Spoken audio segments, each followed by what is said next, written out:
ciddii ka soo shaqaysay hadday dhallinyar tahay hadday haween tahay iyo hadday duqay tahayba aad iyo aad ba u mahadsan yihiin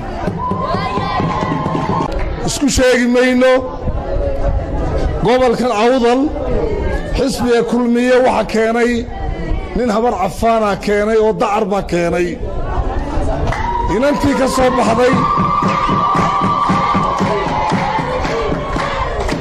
inanta keliya la doortay ee ka soo baxday xisbiga kulmiye beesha habar yuusuf ay hayd ikraan xaaji daawuud warsame nageeye ayaa hayd waxaa jira mustaqbalka waxaynu go'aansannay innagu haddaynu nahay beelaha habar cafaan in mustaqbalkeenna siyaasiga ah uu ku jiro xisbiga kulmiye oo aynu mustaqbalka ubadkeenna ugu arriminno maxaa yeelay horumarka iyo waxqabadka muuqda darteed iyo innagoo himilo siyaasiya leh inaynu halkaa shurkad kula noqonno ayaynu hore u go'aansannay caawa isku imaatinkeenna meel walba baryahan waxaad maqlayseen qolo lahay jibraacin baa ku biiray waa cabdilaahi dheere iyo laba inanoo isku u seedi u yahay weeyaan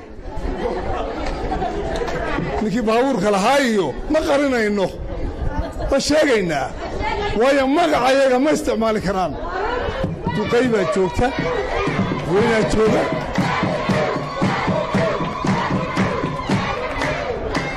xaggan dambana waxaa la dhigay xayn yaroo reenuuraa la dhigo abtiyaashaya iyaguna halkan ay fadhiyeen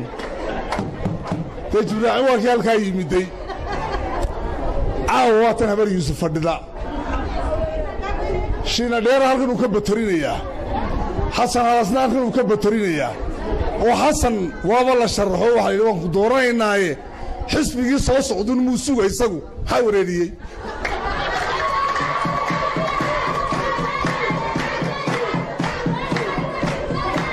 ka waxa weeye weligeed baa uu jiri jiray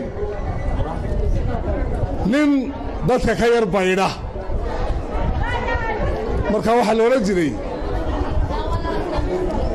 jiray ninkaasi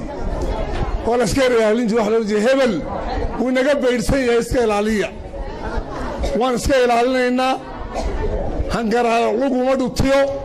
beeshii habar yuusuf waa tan way fadhidaa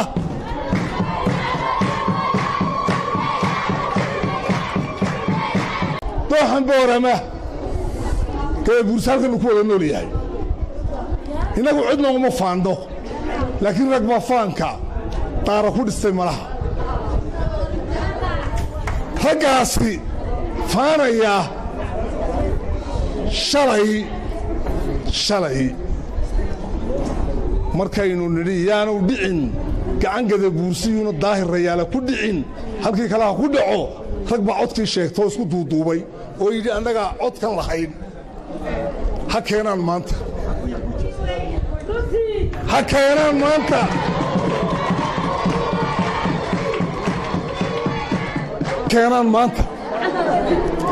layskuma jira juun baannu nahay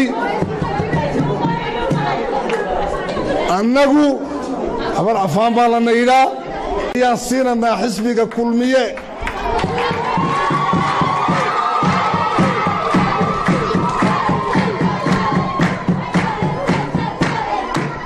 dadka beenta loo sheegay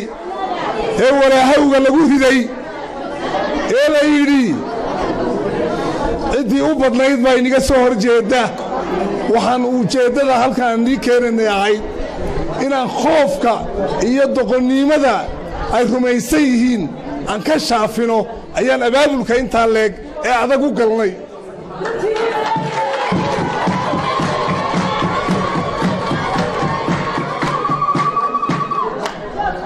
waxaan idiin sheegayaa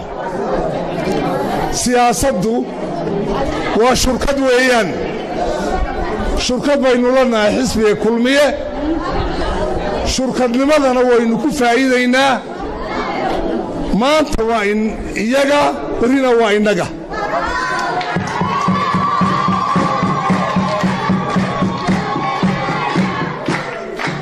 midnimada habar cafaan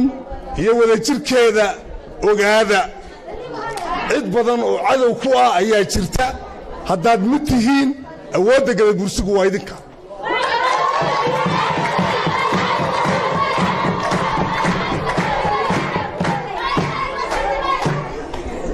taa ogaada maskaxda ku haya waxaan idiin rajaynayaa guul iyo horumar xisbiga kulmiyana waxaan u rajaynaynaa guul ilaahay si nabadgelyaa ha inoogu rido doorashada si nabadgelyaa ilaahay aynoo suurtogeliyo codkeennana waynu ku hubsanannaa guushuna waa xisbiga kulmiye